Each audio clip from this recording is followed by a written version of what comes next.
श्री स्वामी शरणानंद जी महाराज तो यहां तक कहा करते थे, बोले साधक की आध्यात्मिक उन्नति का महामंत्र है ये, वो भगवान के अतिरिक्त किसी और वस्तु की चाह छोड़ दे। और श्री रूप गोस्वामी पाद उत्तमा भक्ति की बात जब करते हैं तो सबसे पहली बात यही तो कहते हैं, अन्याभिलाषिता शून्यम। एक बार किसी ने पूछा कि भगवान की भक्ति की इच्छा भी इच्छा है ना, यहाँ का अन्य अभिलाषिता शून्यम, किसी अन्य की अभिलाषा ना हो। भगवान की इच्छा तो सदा ही बनी रहे, भजन की इच्छा तो सदा ही बनी रहनी चाहिए, उसमें तो कभी तृप्ति होनी ही नहीं चाहिए। अन्य अभिलाषिता शून्य। और श्री महाराज जी कहा करते थे, बोले कुछ मत करे साधक, एक बार अन्य किसी वस्तु की चाह का त्याग कर दे, बोले उसकी उन्नति, उसका विकास अपने आप होने लगेगा। क्यों? क्योंकि बहुत सारी जीवनी शक्ति का क्षय तो हम केवल वासना के अधीन होकर ही कर देते हैं। महर्षि पतंजलि अपने योग सूत्र में कहते हैं कि केवल विषय का सेवन करने से ही नहीं, विषय का चिंतन करने से भी आपकी जीवनी शक्ति नष्ट होती है। आपकी ऊर्जा का स्खलन, ऊर्जा का पतन तो विषय के चिंतन के साथ ही होने लगता है। अब मान लो किसी व्यक्ति को ब्रह्मचर्य का पालन करना है, तो ऐसा नहीं कि वो केवल शरीर से ही किसी क्रिया में इन्वॉल्व ना हो, केवल तभी वो ब्रह्मचारी रहेगा। नहीं, उसको मानसिक रूप से भी अनुशासन रखना है। क्योंकि अगर विचार से भी अगर दुराचार हुआ, विचार से भी अगर विषय का चिंतन हुआ, तो वो जो शक्ति है उसका स्खलन तो वहां से भी हो जाएगा। केवल विषय के स्पर्श या भोग से नहीं, विषय के चिंतन से भी जो जीवनी शक्ति है उसका क्षय होता है। और महर्षि पतंजलि अपने योग सूत्र में बड़े विस्तार से इसका वर्णन करते हैं। इसीलिए कई बार मैं आपसे कहता हूं कि आपके विचार में भी एक अनुशासन होना चाहिए, कहां आपका मन जाए कहां न जाए।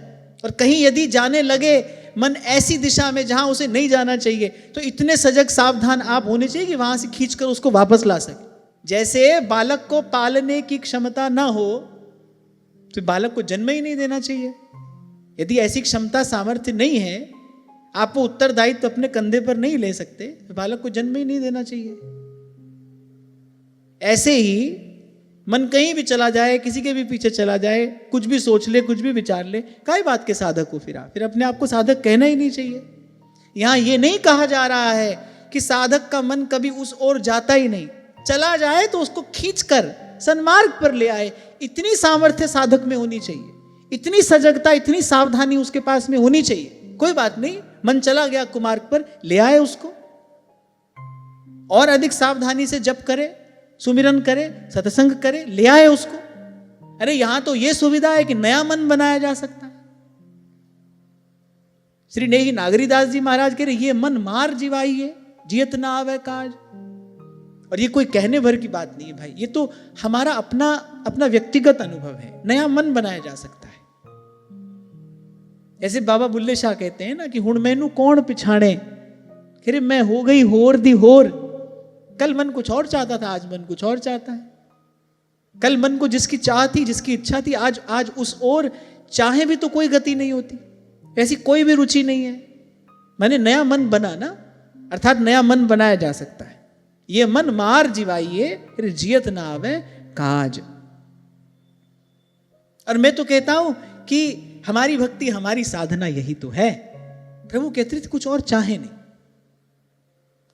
जो प्रारब्ध से मिले उसको स्वीकार कर ले, पर हम अपनी ओर से न चाहें। और जैसा मैंने आपको निवेदन किया, श्री स्वामी शरणानंद जी महाराज वो कहते थे साधक की आध्यात्मिक उन्नति में महामंत्र है। यही उन्होंने अपने पत्र में लिखा, इसी शब्द का प्रयोग है। मैं उनके शब्द जो कहते हूं आपको सुना रहा हूं। बोले जो भगवान से अतिरिक्त जो भी है ना, आप बस केवल उसकी चाह छोड़ दें, उसकी इच्छा का त्याग कर दें। बोले आपकी उन्नति स्वतः होने लगेगी, सहज होने लगेगी।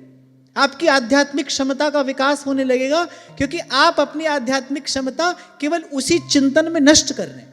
लेकिन इतना विवेक बिना सत्संग के आएगा कहां से भाई?